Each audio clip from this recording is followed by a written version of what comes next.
जय हिंद दोस्तों, सभी छात्रों का सनराइज करियर एकेडमी में स्वागत है। और आप जैसे सभी छात्रों को पता है, आगामी उत्तर प्रदेश पुलिस भर्ती उत्तर प्रदेश के इतिहास में पहली बार 62,000 पदों के लिए भर्ती होने जा रही है, जिसमें अच्छे खासे पद पुरुष और महिला दोनों के लिए है।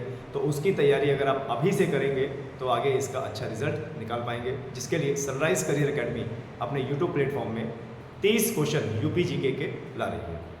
अभी 30 क्वेश्चन यूपी जीके के आएंगे। सभी छात्र अपना पेन कॉपी लेके बैठिए, क्योंकि इन 30 क्वेश्चन के साथ 30 एमसीक्यू सीरीज के साथ कुछ एक्स्ट्रा नॉलेज भी आप लोगों को बताया जाएगा, जो कि आपके उत्तर प्रदेश पुलिस के जो खंड है यूपी जीके उसके लिए बहुत ज़्यादा इम्पोर्टेंट है। चलिए, तो सबसे पहले क्वेश्चन की शुरुआत करते हैं।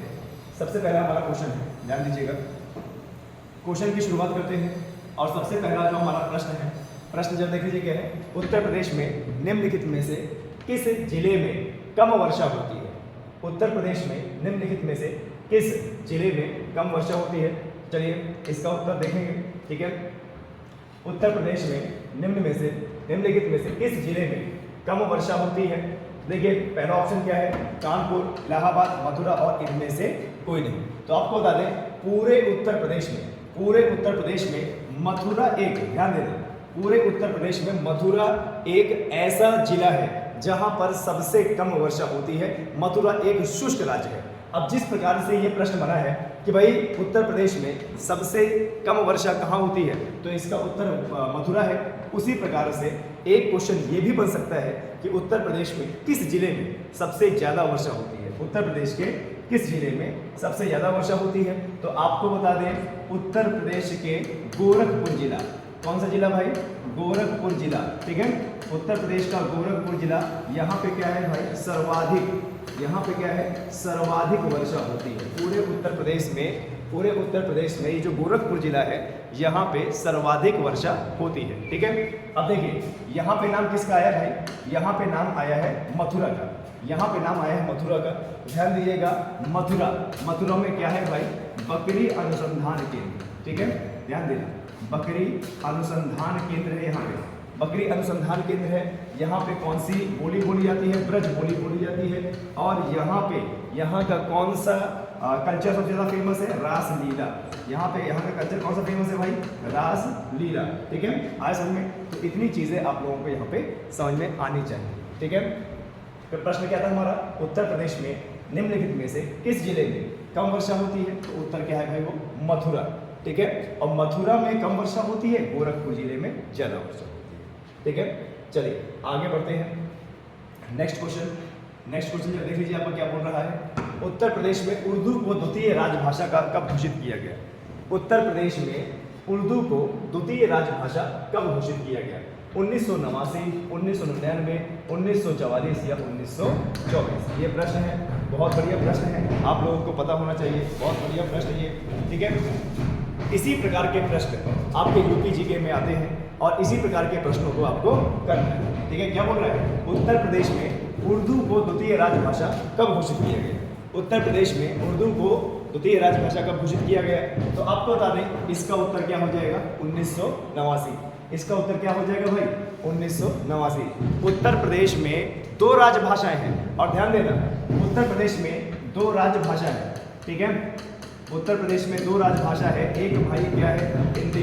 एक क्या है? हिंदी। और दूसरी क्या है? उर्दू, ठीक है। दूसरी क्या है? उर्दू।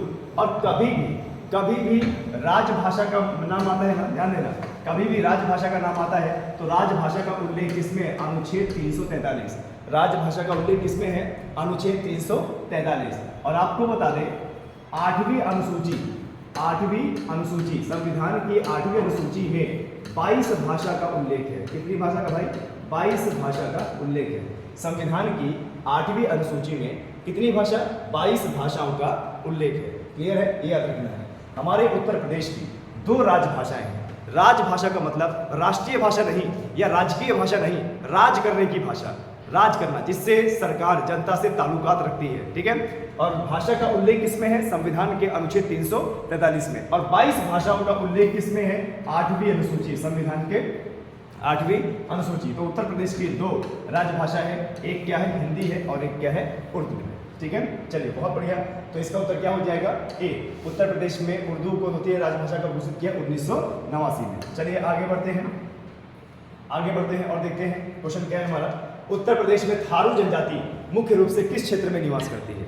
अगला जो क्वेश्चन है हमारा क्या है? उत्तर प्रदेश में थारू जनजाति मुख्य रूप से किस क्षेत्र में निवास करती है? ठीक है, इस प्रकार के प्रश्न आपके एग्जाम में आते हैं, ध्यान दीजिएगा। इस प्रकार के प्रश्न आपके एग्जाम में आते हैं और ऐसे ही प्रश्नों से यूपी जी के हमारा क्लियर होगा। आपको बता दें यूपी SSC पेट और उत्तर प्रदेश पुलिस, ध्यान दे रहे हैं, यूपी SSC पेट और उत्तर प्रदेश पुलिस में बहुत ज़्यादा इंपॉर्टेंट है आपके इस प्रकार के क्वेश्चन। ठीक है, क्या बोल रहा है? उत्तर प्रदेश में थारू जनजाति मुख्य रूप से किस क्षेत्र में निवास करती है? तो आपको बता दें उत्तर प्रदेश में जो थारू जनजाति है वो तराई क्षेत्र में निवास करती है। कहाँ पे? तराई क्षेत्र में। ठीक है, और देखिए भारत में अगर बात कर ले कि भारत में भाई साहब तराई क्षेत्र है कहाँ, तो भारत में तराई क्षेत्र है शिवालिक की तलहटी। क्या है? शिवालिक की तलहटी, जो शिवालिक हिमालय है, शिवालिक हिमालय के दक्षिण वाला भाग, शिवालिक हिमालय के दक्षिण वाला जो भाग है उसी को बोलते हैं तराई क्षेत्र। लेकिन उत्तर प्रदेश की अगर बात करेंगे तो उत्तर प्रदेश में जो थारू जनजाति है वो तराई क्षेत्र में निवास करती है। और अगर प्रश्न आ गया कि उत्तर प्रदेश में सबसे ज्यादा थारू जनजाति कहाँ निवास करती है, तो भैया इसका उत्तर क्या होगा? गोरखपुर। इसका उत्तर क्या होगा? गोरखपुर। अगर आपके एग्जाम में आ जाए कि उत्तर प्रदेश में थारू जनजाति कहाँ निवास करती है, तो इसका आ जाएगा क्या? गोरखपुर इसका उत्तर हो जाएगा। और आपको बता दें ये जो थारू जनजाति है यूपी की सबसे बड़ी जनजाति है। यूपी की सबसे बड़ी जनजाति है। यूपी की सबसे बड़ी जनजाति कौन है? थारू। और यह दीपावली को शोक के रूप में मनाती है। किसको भाई? दीपावली को शोक के रूप में मनाती है। ठीक है, ये ध्यान देना। ऐसे ही प्रश्न आपके एग्जाम में कई बार आते हैं कि भाई कौन सी जनजाति है जो दीपावली को शोक के रूप में मनाती है, तो उसका उत्तर क्या हो जाएगा? थारू जनजाति। यहाँ पे आपका आंसर क्या हो जाएगा? बी। चलिए आगे बढ़िए, आगे देख लीजिए ये आपका क्वेश्चन क्या है। उत्तर प्रदेश में सर्वाधिक जनजाति कौन सी निवास करती है? उत्तर प्रदेश में सर्वाधिक जनजाति कौन सी निवास करती है? खरवार, बुक्सा, थारू या माहीगिरी। अभी मैंने आपको उत्तर बताया इसका, अभी मैंने आपको उत्तर बताया।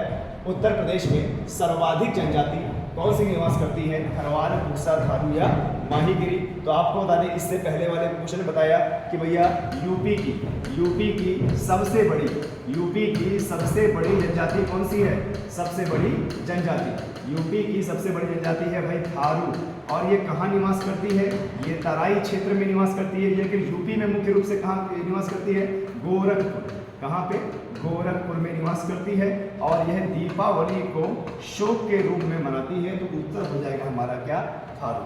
उत्तर प्रदेश में सर्वाधिक जो जनजाति है वह कौन सी है?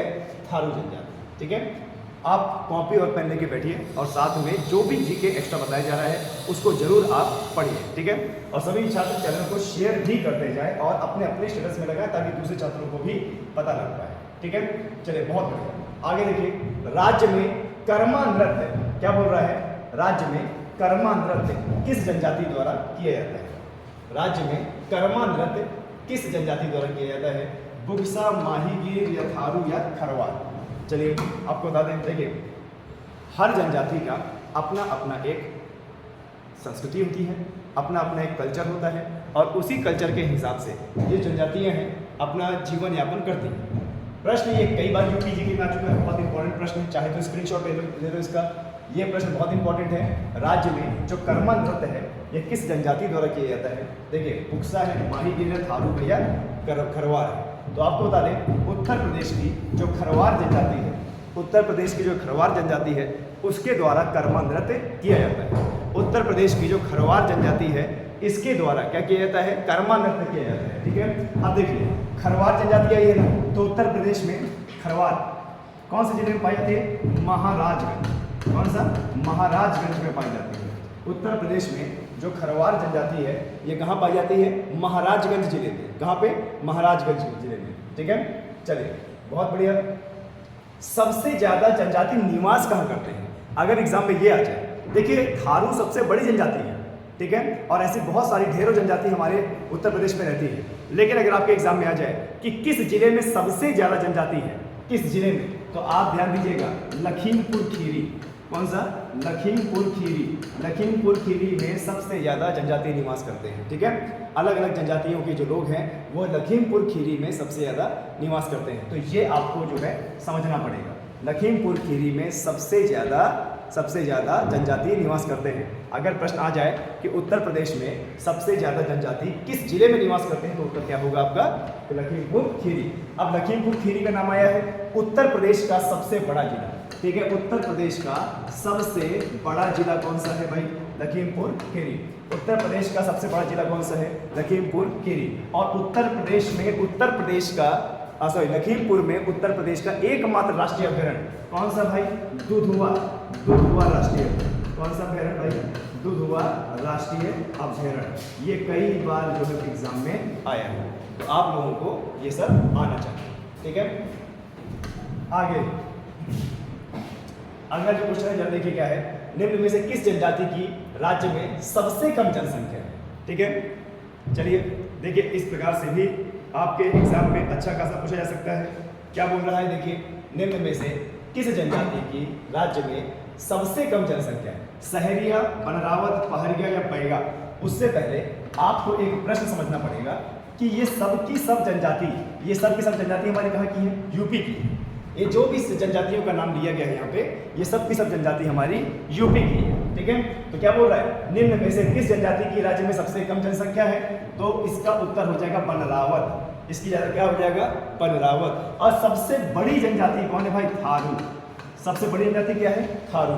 सबसे ज्यादा किस जनजाति के लोग हैं? थारू के। और सबसे कम लोग किसके हैं? बनरावत। ठीक है, अब बनरावत कहाँ की जनजाति है? उत्तर प्रदेश की। बनरावत कहाँ की जनजाति है? उत्तर प्रदेश।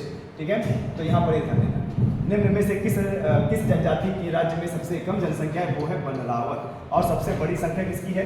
थारू की है। तो इतना आप लोगों को याद रखना। आगे देखिए, सातवां प्रश्न देखिए हमारा क्या है। सातवां प्रश्न क्या कह रहा है? सातवां प्रश्न कह रहा है कि उत्तर प्रदेश में, क्या बोल रहा है? उत्तर प्रदेश के किस जिले में थारू जनजाति निवास करती है? अभी मैंने आपको थोड़ी देर पहले बताया कि उत्तर प्रदेश के किस जिले में थारू जनजाति निवास करती है। तो देखिए क्या बोल रहा है? मिर्जापुर, गोरखपुर, इलाहाबाद और देवरिया। मिर्जापुर, गोरखपुर, इलाहाबाद और देवरिया। तो आपको बता दें, थारू जनजाति सबसे पहली बात तो किस क्षेत्र में? तराई क्षेत्र में। किस क्षेत्र में भाई? तराई क्षेत्र में रहती है। और तराई क्षेत्र कहाँ देखने को मिलता है? गोरखपुर में। तो इसका उत्तर क्या हो जाएगा? गोरखपुर। तराई क्षेत्र कहाँ देखने को मिलता है? गोरखपुर में। तो इसका उत्तर हो जाएगा गोरखपुर। और जब भी गोरखपुर की बात आएगी तो ध्यान देना, सबसे ज्यादा वर्षा कहाँ होती है? गोरखपुर में। सबसे ज्यादा वर्षा कहाँ होती है? गोरखपुर में। और आपको बता दें गोरखपुर में कैसे वन पाए जाते हैं? सदाबहार हरे भरे वन। सदाबहार हरे भरे वन। ठीक है, ध्यान देना, हरे भरे वन पाए जाते हैं कहाँ पे भाई? गोरखपुर में। तो थारू जनजाति कहाँ पाई जाती है? गोरखपुर। ठीक है, तराई क्षेत्र है गोरखपुर। सबसे ज़्यादा वर्षा होती है। वर्षा क्या होती है भाई? यहाँ पे ज़्यादा होती है। और यहाँ पर सदाबहार हरे भरे वन भी पाए जाते हैं। तो ये इसका उत्तर है। आगे बढ़ते हैं, आठवां प्रश्न देख लीजिए कि हमारा आठवां प्रश्न क्या कहता है? उत्तर प्रदेश के किस जिले में सर्वाधिक अनुसूचित जनजाति की संख्या का प्रतिशत है? अभी मैंने थोड़ी देर पहले आपको बताया कि उत्तर प्रदेश में किस जिले में सर्वाधिक अनुसूचित जनजाति की संख्या का प्रतिशत है? ऑप्शन क्या दे रहा है? मिर्जापुर, लखीमपुर खीरी, वाराणसी और चित्रकूट। ठीक है, आए समझ में? उत्तर प्रदेश के किस जिले में सर्वाधिक अनुसूचित जनजाति की संख्या का प्रतिशत है? चलिए, तो आपको एक चीज बता दें, इससे पहले अभी मैंने आपको बताया था कि हमारा जो लखीमपुर खीरी जिला है, लखीमपुर खीरी में सर्वाधिक जनजाति निवास करते हैं। कौन भाई? सर्वाधिक जनजाति निवास करते हैं कहाँ पर? लखीमपुर खीरी में। और हमारे उत्तर प्रदेश का सबसे बड़ा जिला भी कौन सा है? लखीमपुर खीरी। ठीक है, अब सबसे बड़ा जिला है तो सबसे छोटा जिला भी होगा। तो हापुड़, ध्यान दीजिएगा, हापुड़ सबसे छोटा जिला। हापुड़ क्या है? सबसे छोटा जिला। हापुड़ सबसे छोटा जिला। चलिए, यहाँ पर एक ऑप्शन आया है मिर्जापुर। ध्यान देना, भारतीय समयमी उत्तर रेखा मिर्जापुर से गई है। भारतीय समयमी उत्तर रेखा कहाँ से गई है? मिर्जापुर से। ठीक है, चलिए, रामायण मेला कहाँ है भाई? चित्रकूट में। रामायण मेला कहाँ पे लगता है? रामायण मेला कहाँ पे लगता है? चित्रकूट में लगता है। ठीक है, चलिए आगे बढ़ते हैं। प्रश्न है, राज्य में देव छठ का मेला कहाँ लगाया जाता है? राज्य में देव छठ का मेला कहाँ लगाया जाता है? चलिए इसका उत्तर देने की कोशिश कीजिए। राज्य में देव छठ का मेला कहाँ लगाया जाता है?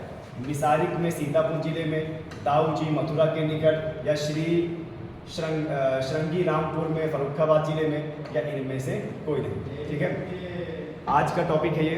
आज मॉर्निंग में आपको ये बताया गया है। तो चलिए सभी छात्र इसमें बताने की कोशिश करें कि राज्य में देव छठ का मेला कहाँ लगाया जाता है। ठीक है, तो चलिए आपको बता दूँ, इसका उत्तर क्या हो जाएगा? इसका उत्तर हो जाएगा दाऊजी मथुरा के निकट। देव छठ का जो मेला है, ध्यान देना, देव छठ का जो मेला है वो दाऊजी मथुरा के निकट लगाया जाता है। क्लियर है? आए समझ में? अच्छा देखिए, मथुरा में ही लठमार होली खेली जाती है। कैसी? लठमार होली मथुरा में खेली जाती है। और मथुरा में कौन सी भाषा बोली जाती है? ब्रज। और मथुरा में क्या होता है भाई? मथुरा में रास लीला। ठीक है, और ये किस भगवान को समर्पित है? ये कृष्ण भगवान को समर्पित है। ठीक है, तो इतना याद रखना है। क्लियर है? और बकरी अनुसंधान केंद्र भी कहाँ पे है? मथुरा में। और पूरे उत्तर प्रदेश के सबसे जिलों में सबसे कम वर्षा भी कहाँ होती है? मथुरा में होती है। ठीक है, तो ये उत्तर हो जाएगा आपका। आगे देखिए, उत्तर प्रदेश में क्या बोल रहा है? उत्तर प्रदेश में भगवान श्री राम की जन्मभूमि अयोध्या किस नदी के किनारे है? ठीक है, उत्तर प्रदेश में भगवान श्री राम की जन्मभूमि अयोध्या किस नदी के किनारे है? ठीक है, आप सब लोगों को पता होगा कि अयोध्या का जो पुराना नाम है वो फैजाबाद है, और अयोध्या का अभी नाम चेंज किया गया है। और अयोध्या में श्री राम जन्मभूमि में एक मंदिर बन रहा है श्री राम को समर्पित। और ये जो अयोध्या है वह सरयू नदी के किनारे है। किसके किनारे भाई? सरयू नदी के किनारे। ठीक है, कई बार यहाँ पे पूछता है अयोध्या। अच्छा, यहाँ पे जो भाषा बोली जाती है, यहाँ पे कौन सी भाषा बोली जाती है? अवधी भाषा बोली जाती है। कौन सी? अवधी भाषा। यहाँ पे आपके एग्जाम में आ सकता है कि भाई अयोध्या के क्षेत्र में कौन सी भाषा बोली जाती है? तो अयोध्या के क्षेत्र में अवधी भाषा बोली जाती है। ठीक है, तो सरयू इसका आंसर होगा। चलिए आगे बढ़ते हैं। नेक्स्ट क्वेश्चन जरा देख लीजिए क्या है। राज्य में कुशीनगर किसके लिए प्रसिद्ध है? राज्य में कुशीनगर किसके लिए प्रसिद्ध है? देखिए, उत्तर प्रदेश पुलिस में अगर यूपी जीके आएगा तो वो हर क्षेत्र से आ सकता है। यूपी जीके हर क्षेत्र से आ सकता है, और हर क्षेत्र से आपको पढ़ना पड़ेगा। भूगोल भी आ सकता है, इतिहास भी आ सकता है, और अर्थशास्त्र भी आ सकता है, संविधान भी आ सकता है। ठीक है, तो ये प्रश्न क्या है भाई हमारा? राज्य में कुशीनगर किसके लिए प्रसिद्ध है? तो आपको बता दें, देखिए कुशीनगर में गौतम बुद्ध भगवान की मृत्यु हुई थी। ठीक है, वह वहाँ पे आत्मा पंचतत्व में विलीन हुए थे। ठीक है, आए समझ में? वहाँ पे उनके प्राण निकले थे। उत्तर प्रदेश के कुशीनगर में वहाँ उनके प्राण निकले थे, और गौतम बुद्ध के प्राण निकले, वह मृत्यु को चले गए। और इस घटना को बोला गया क्या? बुद्ध का महापरिनिर्वाण। मतलब अंतिम में किसकी? मोक्ष की प्राप्ति। किसकी प्राप्ति भाई? मोक्ष की प्राप्ति। ठीक है, ध्यान देना, बुद्ध के मृत्यु की घटना को बोला गया है बुद्ध का महापरिनिर्वाण। ठीक है, अब देखिए, क्योंकि यहाँ पे बुद्ध की बात हुई है, तो बुद्ध कहाँ से थे भाई? लुम्बिनी नेपाल। ठीक है, कहाँ से थे भाई? लुम्बिनी नेपाल से थे। ठीक है, आए समझ में? कितने वर्ष की आयु में ज्ञान की प्राप्ति हुई? 35 वर्ष की आयु में ज्ञान की प्राप्ति हुई। और आपको बता दें कितने वर्ष में गृह त्याग किया? 29 वर्ष में गृह त्याग किया गया। इसकी घटना को क्या बोला गया? महाविनिष्क्रमण। क्या बोला गया इस घटना को? महाविनिष्क्रमण। ठीक है, इस घटना को ये बोला गया। और कहाँ पे इनको ज्ञान की प्राप्ति हुई? इनको गया में ज्ञान की प्राप्ति हुई। गया कहाँ पे है भाई? बिहार में। कौन से पेड़ के नीचे? पीपल के पेड़ के नीचे। पीपल का पेड़। कौन सी नदी थी भाई? निरंजना नदी। निरंजना नदी कौन सा जंगल था? उरुवेला। ठीक है, तो ये सब याद रखना है। उरुवेला के जंगलों में निरंजना नदी किनारे पीपल के पेड़ के नीचे गया बिहार में इनको ज्ञान की प्राप्ति हुई थी। और इनका जहाँ पर अंतिम सांसें ली वो है कुशीनगर, और इनकी मृत्यु को बुद्ध का महापरिनिर्वाण बोला गया। ठीक है, चलिए बहुत बढ़िया, आगे बढ़ते हैं। क्या बोला है? कुंभ मेला का आयोजन किस नगर में होता है? कुंभ मेले का आयोजन किस नगर में होता है? उत्तर प्रदेश में कुंभ मेले का आयोजन कहाँ होता है? तो आपको बता दें, ऑप्शन क्या है? वाराणसी, मथुरा, इलाहाबाद या कानपुर। ठीक है, तो आप सभी छात्रों को बता दें, कुंभ मेला का जो आयोजन है वो होता है प्रयागराज, यानी कहाँ पर? इलाहाबाद में। प्रयागराज यानी कहाँ पे? इलाहाबाद में। ठीक है, और ये जो कुंभ मेला है, ये कुंभ मेला विश्व का सबसे बड़ा धार्मिक मेला है। विश्व का सबसे बड़ा धार्मिक मेला है, और यह भारत के 4 स्थानों पे लगता है। यह भारत के 4 स्थानों पे लगता है। देखिए कहाँ पे लगता है? प्रयागराज में लगता है, और कहाँ लगता है? उत्तराखंड, और कहाँ लगता है भाई? नासिक, और कहाँ लगता है? उज्जैन। ठीक है, और हर जगह अलग अलग नदी किनारे रहता है। प्रयागराज कहाँ पर? संगम, यानी जहाँ पर गंगा यमुना का मिलन होता है। उत्तराखंड में कहाँ पर? गंगा नदी, और नासिक में कहाँ पर? गोदावरी नदी, और उज्जैन में कहाँ पे? उज्जैन में शिप्रा नदी के किनारे लगता है। ठीक है, ध्यान देना, ये विश्व का सबसे बड़ा धार्मिक मेला इन 4 जगहों पर लगता है। ठीक है, आगे जरा क्वेश्चन देख लीजिए क्या है? उत्तर प्रदेश के किस नवपाषाणी पुरस्थल में धान की खेती, यहाँ पे क्या हो जाएगा? धान की खेती के साक्ष्य मिले हमारे उत्तर प्रदेश में, यानी सिंधु घाटी सभ्यता से भी पहले हमारे भारत में, और भारत के भी उत्तर प्रदेश में कहाँ पर धान की खेती के साक्ष्य मिले हैं? तो आपको बता दें, कौशाम्बी जिले, इलाहाबाद के पास कौशाम्बी जिला है। अच्छा, उत्तर क्या होगा? रामपुर, कोल्डीवा, मेजा या फिर करछना। ठीक है, जहाँ पर नवपाषाणी पुरास्थल में धान की खेती के साक्ष्य मिले हैं। तो ऑप्शन क्या हो जाएगा? रामपुर, कोल्डीवा, मेजा या करछना। तो आपको बता दें, इलाहाबाद के पास एक जिला है कौशाम्बी के कोल्डीवा से किसके साक्ष्य मिले हैं? धान की खेती के साक्ष्य मिले हैं। और ये आपका यूपी जीके का प्रश्न तो है ही, और प्लस ये सेंट्रल लेवल के एग्जाम का भी प्रश्न है। ध्यान देना, सेंट्रल लेवल के एग्जाम का भी प्रश्न है। जितना याद रखना है, उत्तर प्रदेश के कोल्डीवा जिले से, जो कि कौशाम्बी में है, यहाँ से सर्वप्रथम धान की खेती के साक्ष्य मिले हैं। और कौन से युग के? नवपाषाणी पुरस्थल। ठीक है, चलिए आगे बढ़ते हैं। क्वेश्चन है आपका, प्राचीन काल में शूरसेन महाजनपद की राजधानी कहाँ पर थी? ठीक है, प्राचीन काल में शूरसेन महाजनपद। तो सबसे पहले आपको जानने की यह बात है कि जब महाजनपदों का काल चल रहा था, तो उस समय भारत में कितने महाजनपद थे? 16 महाजनपद। कितने थे? 16 महाजनपद। और 16 महाजनपद में से प्रश्न ये भी आया है कि 16 महाजनपद में से उत्तर प्रदेश में कितने महाजनपद थे? तो आपको बता दें, 16 महाजनपद में से 8 महाजनपद, कितने? 8 महाजनपद ये थे उत्तर प्रदेश में। और 8 महाजनपद में से शूरसेन भी एक महाजनपद था। तो ये बोल रहा है कि प्राचीन काल में शूरसेन महाजनपद की राजधानी कहाँ पर थी? जो शूरसेन महाजनपद था उसकी राजधानी क्या थी? कांपिल्य, मथुरा, अहिछत्र या कौशाम्बी। तो आपको बता दें, इसका उत्तर क्या हो जाएगा? इसका उत्तर हो जाएगा मथुरा। शूरसेन महाजनपद की राजधानी क्या थी? मथुरा थी। ठीक है, 16 महाजनपद काल में हमारे भारत में कुल 16 महाजनपद हुए, और 16 महाजनपद में से 8 महाजनपद यूपी में हुए। पिछली बार के पेट में ये एग्जाम में पूछा गया है। यूपी ट्रिपल एस सी ने ये पूछा था कि उत्तर प्रदेश में कितने महाजनपद हुए? तो उत्तर प्रदेश में टोटल 8 महाजनपद हुए। ठीक है, चलिए बहुत बढ़िया, आगे बढ़ते हैं। महात्मा बुद्ध को महापरिनिर्वाण किस जगह मिला? महापरिनिर्वाण मतलब उनके प्राणों की आहुति हो गई और उनका देहांत हो गया।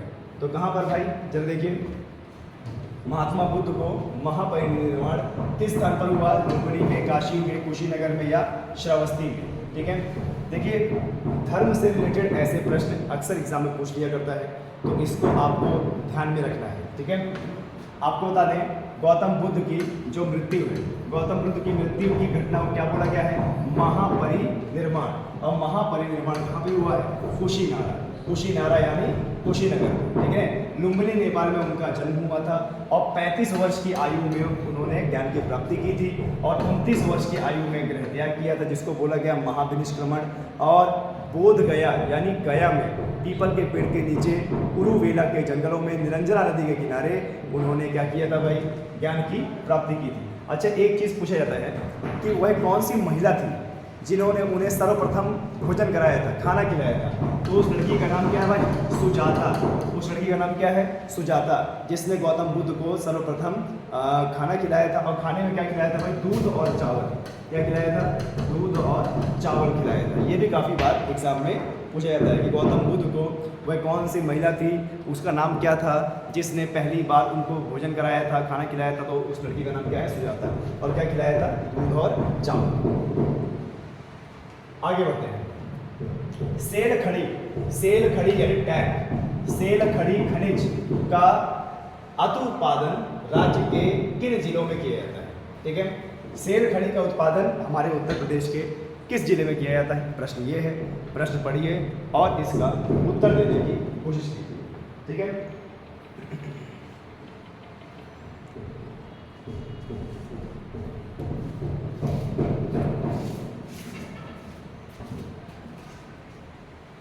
सेल खड़ी खनिज का उत्पादन कहाँ पे किया जाता है? ठीक है, झांसी का, मिर्जापुर व ललितपुर या कानपुर व इलाहाबाद या इनमें से कोई नहीं। चलिए आपको एक चीज़ बता दूं, सेल खड़ी खनिज का उत्पादन किस राज्य में किया जाता है? तो वो उत्तर क्या हो जाएगा? झांसी और हमीरपुर। क्या हो जाएगा? झांसी और हमीरपुर, ठीक है। झांसी और हमीरपुर में, ध्यान देना, झांसी और हमीरपुर में सेल खड़ी का उत्पादन किया जाता है। क्लियर है? और झांसी और हमीरपुर उत्तर प्रदेश के, ध्यान देना, उत्तर प्रदेश के बुंदेलखंड क्षेत्र में आता है। ये ज़्यादा गर्मी वाला क्षेत्र है। क्लियर है? चलिए अगला क्वेश्चन देखते हैं कि अगला क्वेश्चन क्या है। अगला क्वेश्चन जल्दी लीजिए। उत्तर प्रदेश राज्य की सबसे अधिक सीमा किस राज्य से लगती है? उत्तर प्रदेश की सबसे ज़्यादा सीमा किस राज्य से लगती है? उत्तर प्रदेश की किस राज्य से सबसे अधिक सीमा लगती है? दिल्ली, मध्य प्रदेश, झारखंड या राजस्थान? दिल्ली, मध्य प्रदेश, झारखंड या राजस्थान? देखिए सबसे पहले बात बता दूं, वो बोल रहा है उत्तर प्रदेश राज्य की सबसे अधिक सीमा किस राज्य से लगती है? किस राज्य से? दिल्ली राज्य नहीं है, दिल्ली यूटी है। यूटी का मतलब क्या? केंद्र शासित प्रदेश। दिल्ली क्या है भाई? यूटी है, केंद्र शासित प्रदेश। तो आपके पास अब 3 ऑप्शन बचे, मध्य प्रदेश, झारखंड और राजस्थान। चलिए एक चीज़ आपको बता दूं, ये यूपी ट्रिपल एस सी पेट में ये प्रश्न आया था कि उत्तर प्रदेश कितने राज्यों से अपनी बाउंड्री बनाता है। यूपी ट्रिपल एस सी के लेखपाल में ये क्वेश्चन आया था कि उत्तर प्रदेश कितने राज्यों से अपनी बाउंड्री बनाता है, तो इसका उत्तर हो जाएगा 8 राज्य। तो देखिए मान लीजिए ये हमारा यूपी है, ठीक है, तो एक तरफ से क्या लगा हुआ है? एमपी, और एक तरफ से क्या लगा हुआ है भाई? छत्तीसगढ़ यानी सीएच, छत्तीसगढ़। एक तरफ से लगा हुआ है क्या? झारखंड, जेएच। एक तरफ से क्या लगा हुआ है? बीआर यानी बिहार। और इधर से क्या लगा हुआ है? आरजे यानी राजस्थान। और यहाँ पे एचआर यानी हरियाणा, एचपी यानी हिमाचल प्रदेश। और एक तरफ क्या लगा हुआ है? यूके। टोटल कितने राज्य हुए? 8 राज्य हुए। और एक लगा हुआ है केंद्र शासित प्रदेश यानी डीएल। एक क्या लगा हुआ है? केंद्र शासित प्रदेश। तो हमारे उत्तर प्रदेश से 8 राज्य, ठीक है, 8 राज्य और एक देश और एक यूटी यानी केंद्र शासित प्रदेश। और उत्तर प्रदेश सबसे अधिक सीमा बनाता है मध्य प्रदेश के साथ। उत्तर प्रदेश सबसे लंबी सीमा बनाता है अपनी बाउंड्री, राजकीय बाउंड्री मध्य प्रदेश के साथ। ठीक है, आए समझ में? चलिए बहुत बढ़िया, आगे बढ़ते हैं। उत्तर प्रदेश की सबसे कम सीमा को स्पर्श करने वाला राज्य कौन सा है? उत्तर प्रदेश को सबसे कम सीमा, सबसे छोटी सीमा, मतलब टच तो होता है लेकिन बहुत कम टच होता है, बहुत छोटी सीमा बनाता है, कौन सा राज्य है?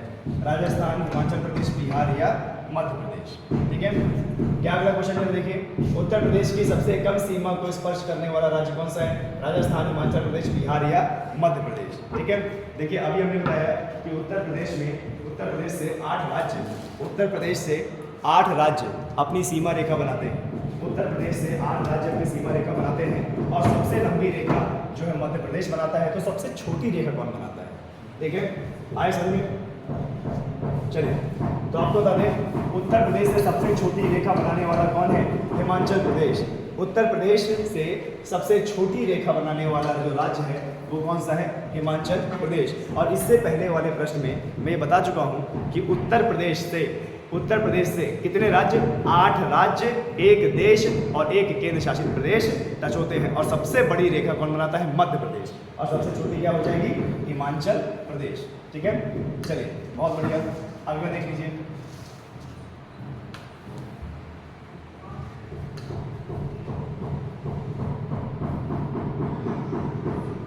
आगे देख लीजिए, उत्तर प्रदेश के किस जिले की सीमा सर्वाधिक राज्यों से लगती है? बहुत अच्छा प्रश्न है। उत्तर प्रदेश की किस जिले की सीमा सर्वाधिक, ध्यान देना, उत्तर प्रदेश के किस जिले की सीमा सर्वाधिक राज्यों से लगती है? ठीक है, तो यहाँ पर देखिए प्रश्न देने की कोशिश कीजिए। ये बहुत अच्छा प्रश्न है, बहुत अच्छा प्रश्न है और ये तो मैं कई बार आपको रटा चुका हूँ, आप लोगों को ये पता होना चाहिए। ठीक है, देखिए आपको बता दें उत्तर प्रदेश के किस जिले की सीमा सर्वाधिक राज्यों से टच हो रही है? राज्य बोल रहा है ना, तो इसमें उत्तर क्या हो जाएगा भाई? सोनभद्र। इसमें क्या हो जाएगा? सोनभद्र। अब देखिए सोनभद्र कुछ इस प्रकार से बना हुआ है। उत्तर प्रदेश का, पहली बात तो उत्तर प्रदेश का यूपी का सबसे दक्षिणी जिला, यूपी का सबसे दक्षिणी जिला कौन सा है? यूपी का सबसे दक्षिणी जिला है सोनभद्र। यूपी का सबसे दक्षिणी जिला है क्या? सोनभद्र। तो सोनभद्र कुछ इस प्रकार से, यूपी का सबसे दक्षिणी जिला है इस प्रकार से। तो एक तरफ से इसमें लगा हुआ है एमपी, ठीक है, और एक तरफ से इसमें लगा हुआ है छत्तीसगढ़। एक तरफ से इसमें लगा हुआ है छत्तीसगढ़ और आपको बता दें एक तरफ से इसमें लगा हुआ है क्या? झारखंड। इसमें क्या लगा हुआ है? झारखंड। और एक तरफ से इसमें लगा हुआ है क्या? बिहार। तो हमारे यूपी का सोनभद्र एक ऐसा जिला हो जाता है, सोनभद्र एक ऐसा जिला हो जाता है जो 4 राज्यों से टच होता है। जो 4 राज्यों से, कौन है भाई? एमपी 1, छत्तीसगढ़ 2 और झारखंड 3 और बिहार क्या? 4। अच्छा एक चीज बता दें, इस सोनभद्र में ही, ध्यान देना, सोनभद्र में ही रिहंद बांध है।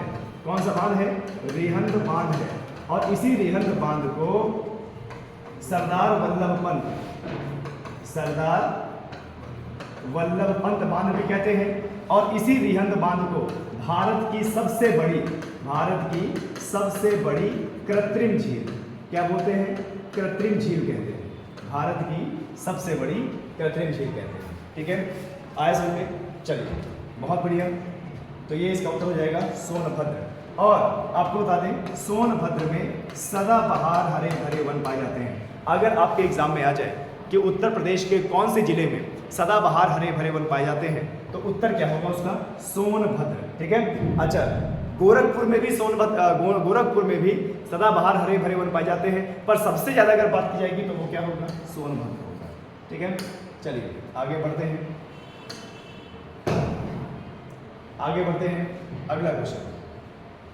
अगला क्वेश्चन है आपका, उत्तर प्रदेश के सहारनपुर जिले की सीमा निम्न में से किन राज्यों से लगती है? चलिए बताइए, ये बढ़िया बहुत प्रश्न, मैप बेस्ड क्वेश्चन है। ठीक है, ध्यान देना, कोई भी दुनिया का कोई भी पेपर ले लीजिए, वहाँ पे मैप बेस्ड क्वेश्चन जरूर आएगा। दुनिया का कोई भी पेपर ले लीजिए, मैप बेस्ड क्वेश्चन तो आना ही आना है। क्या बोल रहा है कि उत्तर प्रदेश के सहारनपुर जिले की सीमा निम्न में से किन राज्यों से लगती है? देखिए जब तक आप इतना टेक्निकल नहीं सोचेंगे तब तक आप एग्जाम नहीं निकाल सकते, इसलिए अध्ययन बहुत गहराई से होना चाहिए। ठीक है, चलिए बहुत बढ़िया। उत्तर प्रदेश के सहारनपुर जिले की सीमा निम्न में से किन राज्यों से लगती है? हिमाचल प्रदेश, उत्तराखंड, हरियाणा या उपरोक्त सभी? तो आपको बता दें जिन छात्रों ने इसका डी आंसर लगाया बिल्कुल सही है। जिन छात्रों ने इसका डी आंसर लगाया बिल्कुल सही है। हमारे उत्तर प्रदेश का जो सहारनपुर जिला है, ध्यान देना सहारनपुर जिला, देखिए ये सहारनपुर जिला है, ये हमारे उत्तर प्रदेश का सहारनपुर जिला है। तो इतने से छोटी सी रेखा बनाता है क्या भाई? हिमाचल प्रदेश। छोटी सी रेखा बनाता है हिमाचल प्रदेश। और यहीं पर ये यहाँ पे क्या है? यूके यानी उत्तराखंड। और इसके पश्चिम में यहाँ पे क्या है? HR यानी हरियाणा। तो ये हमारा क्या है भाई? सहारनपुर। ये हमारा क्या है, सहारनपुर जिला है। और सहारनपुर जिले से ऊपर की ओर हिमाचल प्रदेश और पूर्व की ओर उत्तराखंड और पश्चिम की ओर हरियाणा, यानी कितने राज्य, 3 राज्य। तो ये तीनों सही है, हिमाचल प्रदेश, उत्तराखंड और हरियाणा। अब जब भी सहारनपुर की बात होगी, ध्यान देना, जब भी सहारनपुर की बात होगी तो यूपी का सबसे उत्तरी जिला कौन है, सहारनपुर। अच्छा, सहारनपुर किसलिए फेमस है, पल्प एंड पेपर के लिए। यहाँ पे सर्वाधिक पल्प एंड पेपर होता है। अच्छा, ये कैसा क्षेत्र है, ये तराई वाला क्षेत्र है। और यहाँ पर किसकी खेती सर्वाधिक होती है, गन्ना की खेती सर्वाधिक होती है। ठीक है, ध्यान देना है। चलिए, यूपी का सबसे उत्तरी जिला और पल्प एंड पेपर के लिए मशहूर है ये। और ये तराई क्षेत्र है, यहाँ पे सबसे ज्यादा क्या होता है, गन्ना होता है। ठीक है, चलिए, तो उत्तर क्या हो जाएगा इसका, 3। आगे बढ़ते हैं। उत्तर प्रदेश की राजभाषा कौन सी है। अभी थोड़ी देर पहले ये प्रश्न आया था, उत्तर प्रदेश की राजभाषा कौन सी है। अभी थोड़ी देर पहले ये प्रश्न आया था कि भाई उत्तर प्रदेश की राजभाषा कौन सी है। तो आप सभी छात्रों को बताएं, उत्तर प्रदेश की जो राजभाषा है वो क्या है, हिंदी। लेकिन उत्तर प्रदेश की 2 राजभाषाएं हैं। एक क्या है भैया, एक हिंदी है और दूसरी क्या है, उर्दू है। ठीक है, और उर्दू को कब अपनाया गया, 1989 में। और जब भी भाषा का बात आती है ना, तो देखिए राजकीय भाषा नहीं है, राजभाषा है। राजभाषा का मतलब राज करने की भाषा। संविधान के अनुच्छेद 343 और 8वीं अनुसूची, कौन सी अनुसूची भाई, 8वीं अनुसूची में 22 भाषा का उल्लेख है। संविधान की 8वीं अनुसूची में 22 भाषा का उल्लेख है। और अगर अनुच्छेद की बात आएगी तो वो क्या है, 343। ठीक है, इतना आप लोगों को याद रखना है। ठीक है, चलिए, बहुत बढ़िया। आगे जरा देखिए, उत्तर प्रदेश के का राज्य पशु का नाम क्या है। उत्तर प्रदेश के राज्य पशु का नाम क्या है। देखिए, ऐसे क्वेश्चन आपका दिमाग खराब कर सकते हैं। सिंपल क्वेश्चन होते हैं, हर बार एग्जाम में आते हैं, हर बार रिपीटेड क्वेश्चन होते हैं। उत्तर प्रदेश के राज्य पशु का नाम क्या है।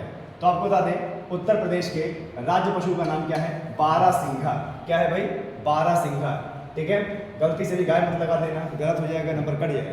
उत्तर प्रदेश के राज्य पशु का नाम क्या है, तो आपको बता दें उत्तर प्रदेश के राज्य पशु का नाम क्या है, बारहसिंघा। अगर भारत की बात करेंगे तो भारत का क्या है भाई, बाघ। क्या है भाई, बाघ, जिसको क्या बोलते हैं, टाइगर।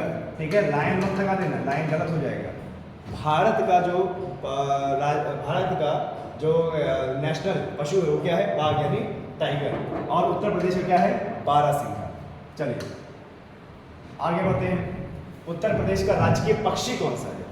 उत्तर प्रदेश का राजकीय पक्षी कौन सा है, तो आपको बता दें उत्तर प्रदेश का जो राजकीय पक्षी है वो क्या है भाई, सारस।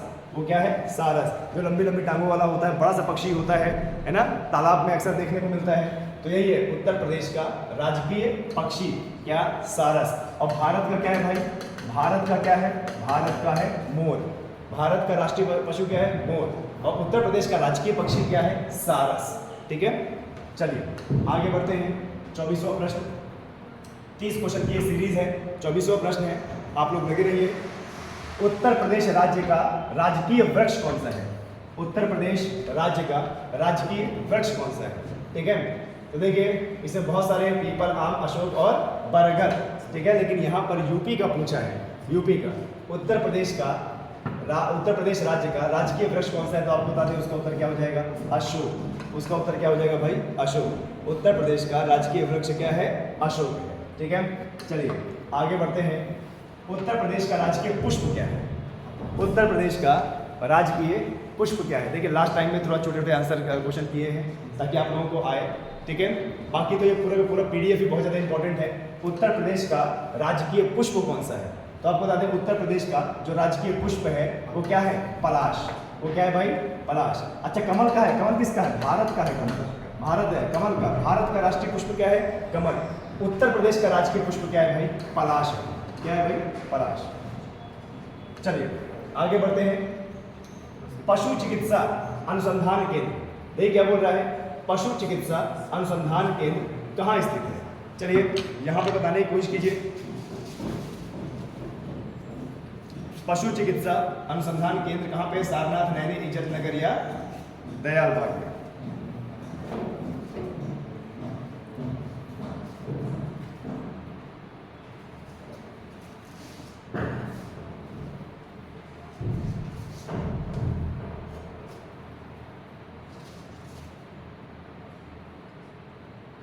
यूपी में पशु चिकित्सा अनुसंधान केंद्र कहाँ है? चलिए इसका बताने की कोशिश कीजिए सभी छात्र।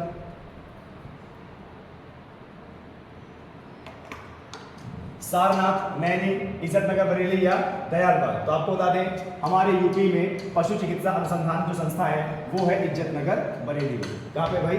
इज्जतनगर बरेली में। देखिए उत्तर प्रदेश के अनुसंधान केंद्र, उत्तर प्रदेश के कृषि विश्वविद्यालय, उत्तर प्रदेश के सेंट्रल यूनिवर्सिटी, सब आपको पता होना चाहिए, यही एग्जाम में पूछा जाता है। ठीक है, तो पशु चिकित्सा अनुसंधान संस्था कहाँ पे भाई? इज्जतनगर बरेली में। ठीक है, चलिए आगे बढ़ते हैं। 27वां प्रश्न देख लीजिए। केंद्रीय विश्वविद्यालयों की संख्या कितनी है? उत्तर प्रदेश में सेंट्रल यूनिवर्सिटी की संख्या कितनी है? देखो जरा 8, 5, 4 या 7। उत्तर प्रदेश में सेंट्रल यूनिवर्सिटी की संख्या कितनी है? मुझे बताइए 8, 5, 4 या 7। तो आपको बता दें उसका उत्तर कितना हो जाएगा? 4। इसका उत्तर कितना हो जाएगा? 4। हमारे यूपी में केंद्रीय विश्वविद्यालय की संख्या कितनी है? 4। कौन कौन सा?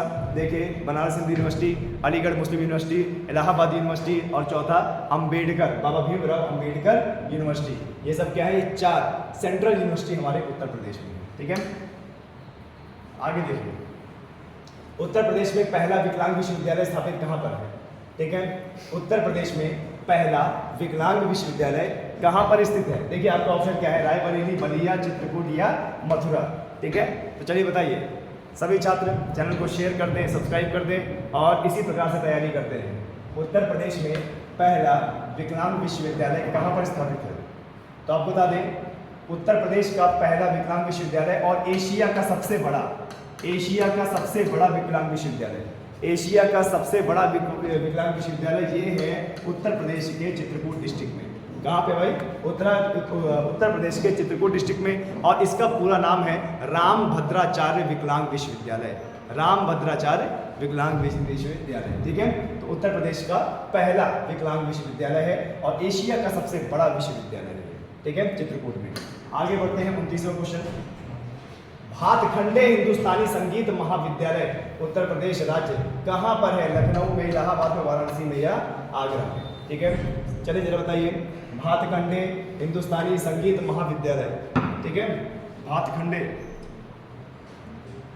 जल्दी से इसका आंसर बताइए। भातखंडे हिंदुस्तानी संगीत विश्वविद्यालय ये पूरे भारत का भी पहला संगीत विश्वविद्यालय है। उत्तर प्रदेश का भी पहला संगीत विश्वविद्यालय है। भातखंडे हिंदुस्तानी संगीत महाविश्वविद्यालय, लखनऊ, इलाहाबाद, वाराणसी या आगरा। ठीक है, तो चलिए अपना आंसर बताने की कोशिश करें कि ये कहाँ पर होगा। तो आपको बताते हैं जो भी छात्र इसका लखनऊ आंसर लगा रहा है बिल्कुल सही है। जो भी छात्र इसका लखनऊ आंसर लगा रहा है बिल्कुल सही है। भातखंडे हिंदुस्तानी संगीत महाविद्यालय, और ये वेरी वेरी इंपॉर्टेंट है, इसको स्क्रीनशॉट कर लीजिए, एग्जाम में आएगा। चलिए आज की सीरीज का लास्ट क्वेश्चन क्या है? राज्य में उत्तर मध्य रेलवे का मुख्यालय कहाँ पर है? राज्य में उत्तर मध्य रेलवे का मुख्यालय कहाँ पे है? कहीं पर भी अगर आपने उत्तर प्रदेश में ट्रैवल करते देखा होगा तो जो ट्रेन के बगल में या जो खेत पड़े रहते हैं वहाँ पिलर खड़े रहते हैं, उसमें लिखा गया रहता है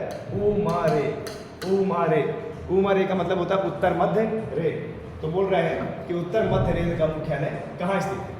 राज्य में उत्तर मध्य रेलवे का मुख्यालय कहाँ स्थित है? इलाहाबाद, झांसी, वाराणसी या कानपुर? तो आपको बता दें लास्ट क्वेश्चन का आंसर क्या है? इलाहाबाद। लास्ट का है इलाहाबाद यानी प्रयागराज। राज्य में उत्तर मध्य रेलवे का जो मुख्यालय है वो कहाँ पे है? इलाहाबाद। इसी प्रकार से रोजाना जुड़े रहिए सनराइज करियर एकेडमी के यूट्यूब चैनल पर। सब्सक्राइब कीजिए, शेयर कीजिए। फिर मिलते हैं इसी सीरीज के साथ। जय हिंद, जय भारत।